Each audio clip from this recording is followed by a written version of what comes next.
Today, I'm going to teach you how to edit page sections in Squarespace. Whether you're building a new site or refreshing an existing one, understanding how to customize sections will give you complete control over your page layouts and design. First, open your browser and navigate to squarespace.com. Once you're there, go ahead and log into your account using your credentials. This will take you to your Squarespace dashboard where you can manage all your websites. Once you're on the dashboard, simply click on the website where you want to edit the page section. This will open up that specific site's management area. If you have multiple websites under your account, make sure you select the correct one before proceeding. Now, on the upper right corner of your screen, click Edit Site. This button is your gateway to all the visual editing tools Squarespace offers. Clicking it will launch the site editor where you can make real-time changes to your pages.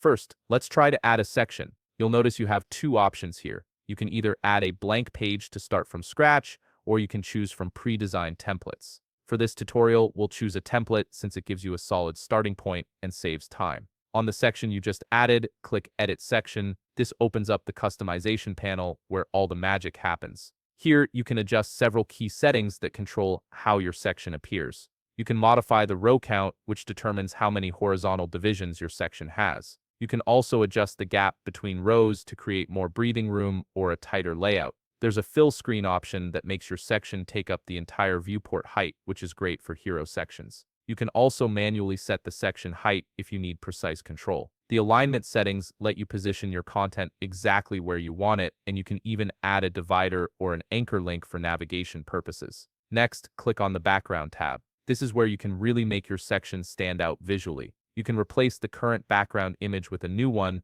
remove it entirely, or even switch to a video background or an art background for something more dynamic. Squarespace also lets you adjust the background width to control how it displays across different screen sizes. Don't forget about the overlay opacity setting, which allows you to darken or lighten the background so your text remains readable. Then move over to the Color tab. Here you can select a color theme that matches your brand or the mood you want to create. Squarespace offers several preset color schemes that automatically coordinate text, buttons, and other elements. Keep in mind that editing options can vary depending on the template you choose. Some templates offer more customization options than others, so I encourage you to explore all the available settings until you achieve the look that suits your website best. If you found this video helpful, please leave a like, subscribe, and see you in the next video.